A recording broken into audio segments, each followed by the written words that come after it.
কুকি নগা সংঘৰ্ষত পুনৰ অশান্ত মণিপুৰ। মাজনিশা বহু ঘৰত অগ্নিসংযোগ। মণিপুৰত ৰাষ্ট্ৰপতি শাসনৰ অন্ত পৰি নতুন চৰকাৰ গঠন হ'ল যদিও ৰাজ্যখনত অশান্তিৰ জুই এতিয়াও নিৰ্বাপিত হোৱা নাই।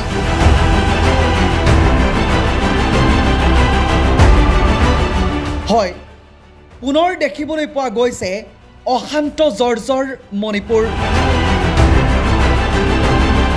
শেহতীয়াকৈ উখৰুল জিলাত কুকি আৰু নগা জনগোষ্ঠীৰ মাজত তীব্ৰ সংঘাত সৃষ্টি হৈছে।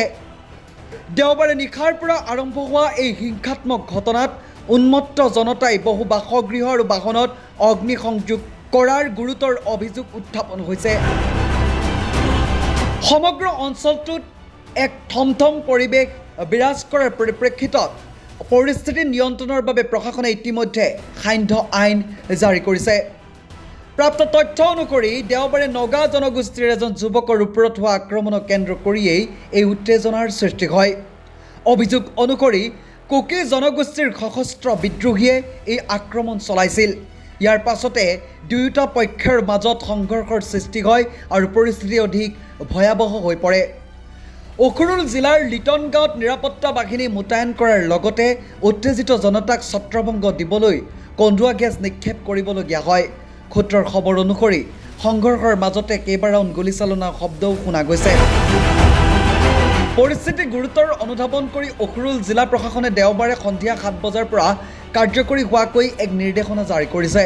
পৰৱৰ্তী নিৰ্দেশ নিদিয়া পৰ্যন্ত অশান্তি জৰ্জৰ অঞ্চল কোনো লোকে নিজৰ এলেকাৰ বাহিৰলৈ ওলাই আহিব নোৱাৰিব বুলি স্পষ্ট কৰি দিয়া হৈছে।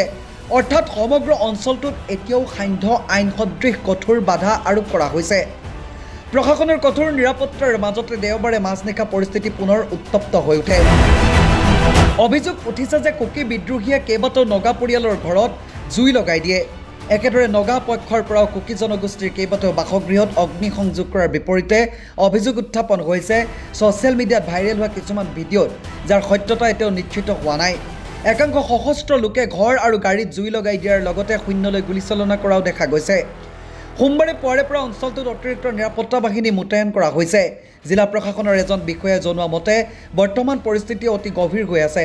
হিংসাত্মক ঘটনাত কিমান সম্পত্তিৰ ক্ষয়ক্ষতি হৈছে তাৰ সঠিক হিচাপ এতিয়াও স্পষ্ট হোৱা নাই। বৰ্তমান ক্ষয়ক্ষতিৰ বুজ লৈ থকা হৈছে বুলি বিষয়াগৰাকীয়ে জানিবলৈ দিয়ে। নিউজ ডেস্ক ৰিপৰ্ট, গণ অধিকাৰ।